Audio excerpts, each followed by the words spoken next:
Hello, my name's Cathy Allen, and I was one of the choreographers for the Showa project. It was a great honor for me to be a part of this project. The other choreographers were Louis Kavoris, and then several of our student choreographers were involved. And together, I think we were able to capture just a beautiful, historical, tragic, tender story through movement of these four survivors. I was invited into this project by Roberta Sabbath, and she invited me actually right before COVID happened, and then COVID took place and it kind of postponed everything. And so a year later, when we got moving back on the project, I was so ready to go and so excited about being a part of this project again. It's been about a year since we began. What I first did, what first came to my plate was the stories of the four survivors. And so I listened carefully to those stories. And as I listened to those stories, I took notes and I was deeply touched. And each one of their stories brought ideas and images to my mind, and I would write those images down. And immediately there were some images that were so strong that I knew that they had to be a part of the project. And so once I had finished listening to the survivor stories and looked at all my notes and started to organize my ideas that had come, and I also was very aware that Roberta had asked that we really look at this project in three sections: pre-war, and then war time, and then post-war. And so with that in my mind, I started to look at the stories, because the stories were given in that same categorization as well. They started before the war. And then, so I was able to then kind of organize my ideas in those three categories. And as I did that, I remembered several of our students. I'd just seen several solos that students had done for choreography projects. Now, they didn't do their projects specifically with this in mind at all. But as I was looking and listening to these stories, I could see these three specific projects and solos fit right into certain placement categories. One from Teddy was this beautiful solo about hope and about anticipation of the future. And it was so tender and sweet and blissful even. And I wanted to capture that in the pre-war, that here are all these beautiful futures and all these people who had hopes and dreams. And I wanted to start out with that understanding that was taken away from all of them. And so that solo represented that whole beginning of all these hopes and dreams, and this nation of people with that beautiful, sweet, idea of the future. And then there was two other solos that came to my mind, Sarah's and Mateo's. Sarah's was so tragic and painful. And I think she was working on a project in choreography that was about energy and different qualities of movement and vibration, as well as release. It didn't actually have an emotional attachment to it when it was first given to her as an assignment. But at the end, in its presentation, it was incredibly emotional and beautiful.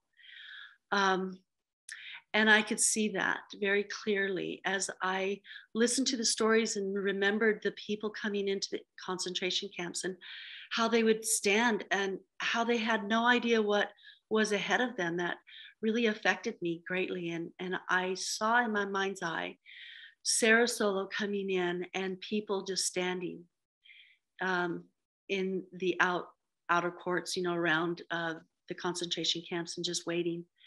And I wanted her solo to be what was inside somebody who's standing there quietly, fearful, apprehensive, all those things, all those qualities. I wanted to go into that psyche. And she was the manifestation of those people standing there. They may stand there quietly, but there was so much going on in their mind and so much fear. And I just really wanted to capture that through her solo. And I think it, with the editing and with the camera angles, it was really a beautiful display of that moment. And then it moved on to Mateo's solo, which was so painful and so heartbreaking. And I knew when I saw his solo that I wanted images of pools of light to reflect the gas chambers. And I'd heard stories and read online about piles of dresses and clothing, and shoes were in a separate pile. And it was just such a disregard of humanity. And I wanted to see that in the distance. And so his solo had a backdrop of what else was going on in the concentration camp and the incredible pain and suffering that he was showing. What I loved is that Shahab, our videographer, I was thinking of it going through the dancer and seeing the women just taking off their clothes, disrobing in the background. But Shahab took also a section where people were actually, or the camera was actually with the group of people and the women in the gas chambers and looking out to see the dancer, which was Mateo. And that took a different spin where it showed the family members outside and their pain and an incredible sorrow,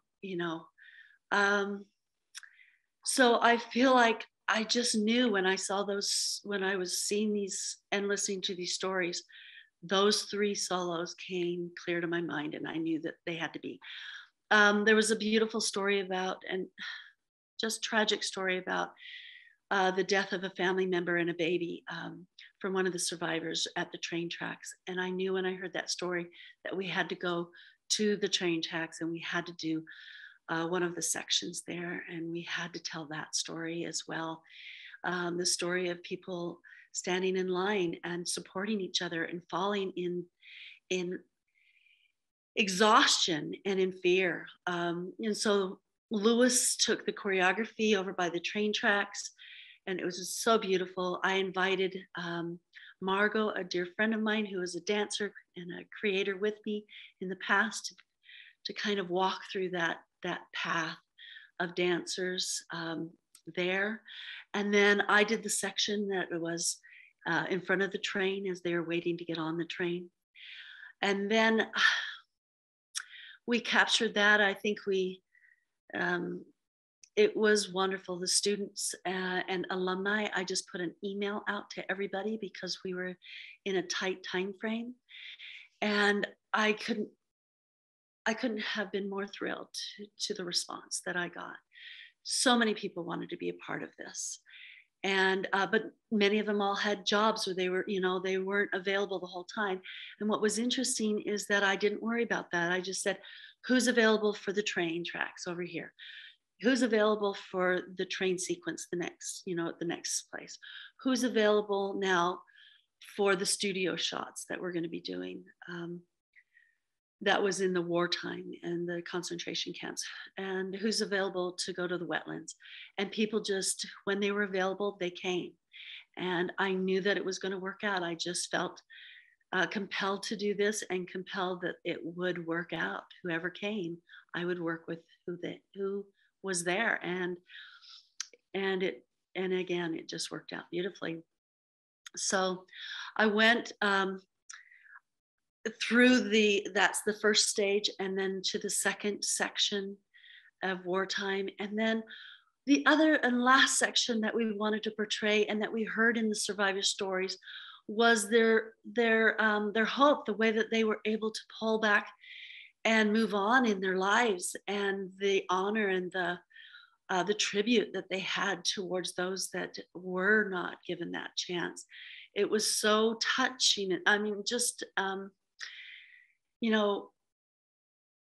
it was just painfully beautiful as they talked about hope, as they talked about love love is greater than hate. And to think of that understanding of humanity, that understanding of love for other people that had done such tragic and terrible things, such terrifically horrible things, is inspiring to all of us and keeps us centered and available to see and have compassion in life in all of our aspects. And it's really an important story to tell. So the last section was really important to me as well. And we talked a lot in our discussions and conversations that we had with the team. And I really wanted to show this joy and jubilation at the time of liberation. And I wanted to also show unity and coming together as a community, which is extremely important. And I think that's what helped bring so many of the survivors back through, a terrible place and back into being able to move forward in their lives. And so I asked the dancers to come, and some of them brought some movement. I brought movement. I listened to music. Certainly, I brought back some of my folk experience, and I listened to beautiful music, Yiddish music, and beautiful Jewish selections. And through that, I created movement. I just played around with movement that was joyful. And so we created a unified piece of choreography. And then we had some beautiful improvisation. And I asked Shahab to just play with the editing of that. He asked me to go through and look at, and let me tell you, it was just the time that it took to go through each and every one of those frames of editing out the things that weren't working, that weren't good. I had to write those all down and try and get rid of those, to delete those, and pick which video selections were excellent and should be used. And I kind of gave an overview of how I wanted it to work. And then Shahab really took those instructions and those ideas and looked at the videos himself and just put together a masterful, beautiful, edited version of that, of the whole thing. But I just loved the joyful liberation and joyful dance. Just the editing of it was just so beautiful, from the solos to the duets. And the duet was fun and a little bit witty and kind of letting go and humorous. And I love that because it just showed that there was this ability to find that again back in their lives. For the finale, I saw a beautiful program. It was a documentary on artists, and a particular artist came up. Her name is Beth Krensky. And she is a professor of art at the University of Utah. And she expressed that her art is always, an expression of her faith. And she shared this one installation that she did and talked about it. It was called Portable Sanctuary Number 1. And she had a chair, and she put straps on it, and she burned words into the chair of important words that meant a lot to her. Getting through some really hard times in her life. And the installation involved her walking through the desert, and she would stop and put the chair down, which meant so much to her. It symbolized, these words symbolized how she got through life. She'd sit on the chair, she'd look at where she came from, reflect on that, and then she'd turn and she'd look at where she was going and get up and put the chair back on and move on. And that was what the installation was. And I just said, this has to be a part of my piece here. And I wrote to her, and she was thrilled. She said, absolutely, you have the green light, go for it. And so I knew that I wanted to go to the wetlands, because that location it was a location that I felt didn't designate Las Vegas necessarily. It could be anywhere. And I kind of thought of it as maybe the outskirts of Poland or something of that nature. And I had 5 beautiful, sweet dancers that showed up. It was an incredibly rainy day. I didn't know if everybody was even going to show up because of the lightning, but there was no rain in the wetlands. It was beautifully overcast. The rest of the Las Vegas Valley was filled with lightning and rain, and nothing over the wetlands. And so we were able to film there. And I talked to the dancers, and I said, this is what I'm looking for. can you come up with some movement? And so they each came up with some really beautiful reflective movement. And I asked Shahab at one point, I said, can we go around the dancer? And it was really funny because we had other people that were with us that had everybody's, materials and stuff. And we just followed Shahab around behind the camera so that it couldn't be seen, so that we could get that beautiful centrifugal feeling and that circular moment in the film. And then that last shot, I asked Margot to be there so that we could see her representing the survivors. And as they're walking down their path in life and on, I just really wanted that to end the film. And then I asked one of the dancers to do this beautiful leaping motion and with joy and exuberation. And Keely is that last image. And for me, she reflected the hope of a nation that we started with, and that I wanted that to be seen, that beautiful hope that the survivors, really tried to find and move forward with. And that is how I kind of came about working and overseeing this project. It was an incredible opportunity to be a part of it. I am so grateful. These stories needed to be told. I'm grateful to be able to tell them through the art of dance. It's such a symbolic and beautiful expression of humanity, one that I think another voice in the many voices that have been shared